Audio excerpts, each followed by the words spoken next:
Di dalam lorong bawah tanah yang gelap dan penuh misteri, sebuah rover perlahan-lahan diturunkan ke permukaan. Roda mengawasi dengan cermat. Sudah sampai di tanah, serunya dengan penuh semangat. Sergio mengendalikan kamera dan memastikan semuanya berjalan lancar. Luar biasa, ujarnya. Oke, kita sudah sampai. Tunggu, apa itu? Ethan melihat ke layar dan menyadari sesuatu. Itu kita, ujarnya. Kita sedang melihat ke atas. Roda mengangguk. Oh, itu arah ke atas. Ini bangunan dari abad ke-19. Sergio dan Roda sama-sama memperhatikan sebuah lengkungan di dinding. Ayo ambil gambar berkualitas tinggi untuk melihatnya lebih jelas, usul Sergio. Saat mereka mengevaluasi gambar, Ethan memperhatikan perbedaan antara struktur lama dan yang lebih baru. Aku bisa melihat di mana bangunan lama berakhir dan yang baru dimulai, katanya. Roda penasaran. Di mana? Tanyanya. Ethan menunjuk ke layar. Di bagian ini, kamu bisa melihat garis pemisahnya. Mereka terus bergerak, tetapi medan yang dihadapi semakin sulit. Batu-batu besar menghalangi jalur mereka. Mereka tidak memberitahu kita tentang ini, keluh Sergio. Roda memperingatkan agar berhati-hati saat melintasi bebatuan besar itu. Rover harus diarahkan dengan cermat, tetapi tantangan berikutnya segera muncul. Ethan menyayangkan. Rover tersebut mendarat menghadap ke barat. Tujuannya adalah mengarahkannya ke timur menuju Temple Mount atau Bukit Baik Suci. Tapi karena dinding terowongan yang sempit, memutarnya tidak akan mudah. Mereka kemudian mencoba memutar rover itu dengan hati-hati. Ayo sedikit lagi, kata Sergio. Namun tiba-tiba mereka menyadari ada batu besar di depan mereka.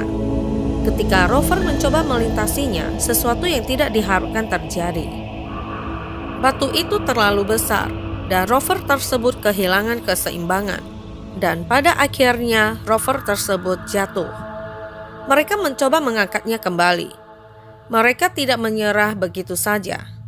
Dengan sedikit usaha, rover akhirnya bisa kembali ke jalurnya. Saat mereka terus menjelajah, mereka melihat dinding-dinding yang dibangun di sepanjang lorong. Menurut catatan 25 tahun yang lalu, para arkeolog Simon Gibson dan Raphael Lewis menelusuri lorong ini, ujar Roda. Mereka menduga bahwa sebagian lorong ini runtuh akibat gempa bumi. Okay, gently, slowly. Oh gosh. No! It fell. That's what I didn't want to happen. There you go. You pulled it. Going sideways. Right? This is a problem. I think that works. Whew. Camera check. Camera check. Still got battery. All right. How are we gonna go Yeah. over the...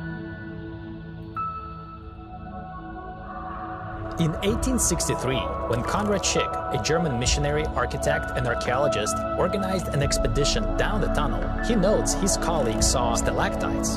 They were soft and crumbled in his hand.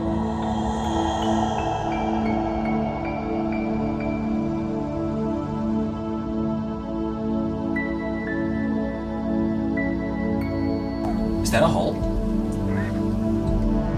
We're literally trying to look at everything.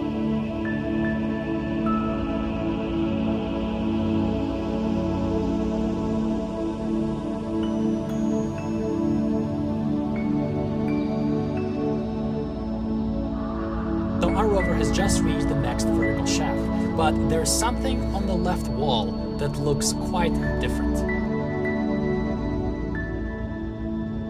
Could that be a hidden chamber? Possible. Could this really be an entrance to a hidden chamber? An entrance that was possibly exposed by a recently collapsed wall? So we have already established that this tunnel runs through a few water reservoirs that have been repurposed to have this tunnel chiseled out. And then in 2001, Gibson did find an intact water reservoir, a huge one, just a few feet away from this tunnel. Reservoirs, but what prevents one from drying them out and using them for other purposes, such as a hideaway or even to store artifacts? We're continuing to drive the rover towards the Temple Mount.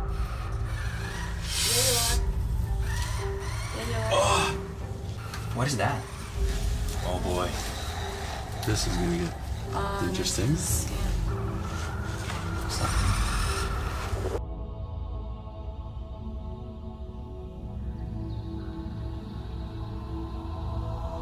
Are we giving this a try? I think it's just here and then it's clear again. Maybe Try right it. to the We'll give it a right, try to the right, yeah. There. That was pretty You quick. can go backwards, but then we can. Unfortunately, Kini mereka menghadapi batu besar yang menghalangi jalan. Sergio mengarahkan rover dengan hati-hati. Namun tiba-tiba rover kembali tersangkut. Ini masalah besar, gumamnya. Mereka mencoba menariknya, tetapi tidak bisa. Rover benar-benar terjebak. The car out there now because it's like stuck somewhere.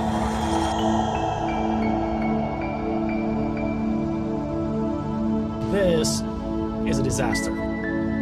Mereka sadar satu-satunya cara untuk membebaskannya adalah dengan bantuan dari luar.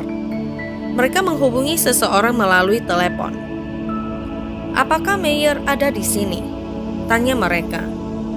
Jawab seseorang di telepon. "Ya, dia ada tadi." Tidak punya pilihan lain, mereka memutuskan untuk membuka akses ke poros kedua lorong bawah tanah. Dengan menggunakan gergaji mesin, mereka berhasil membuka gembok yang menghalangi jalan masuk. Mereka menurunkan kabel dengan kait, berharap bisa menarik rover ke arah lain dan membebaskannya. Untuk memperjelas situasi, mereka juga menurunkan lampu dan kamera GoPro ke dalam lorong. Namun kegelapan di bawah sana terlalu pekat. "Aku berharap kita punya senter yang bisa menerangi semuanya," kata Roda. Mereka kemudian membawa lampu sorot besar dan menurunkannya ke dalam lorong.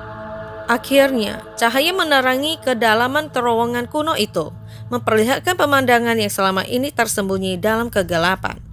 Apa yang akan mereka temukan di sana? Mungkinkah lorong ini menyimpan rahasia besar yang selama ini belum terungkap? Perjalanan mereka baru saja dimulai. Well, there's boulders, and then it fell over it, and then now it's trying to pull it through the. Yeah, okay. I don't Somebody hold it. Say something. It's stepping up in the camera. Maybe we can see something. Was the rover still feeding video to the laptop? We had to find out, but at this point, our options were running out.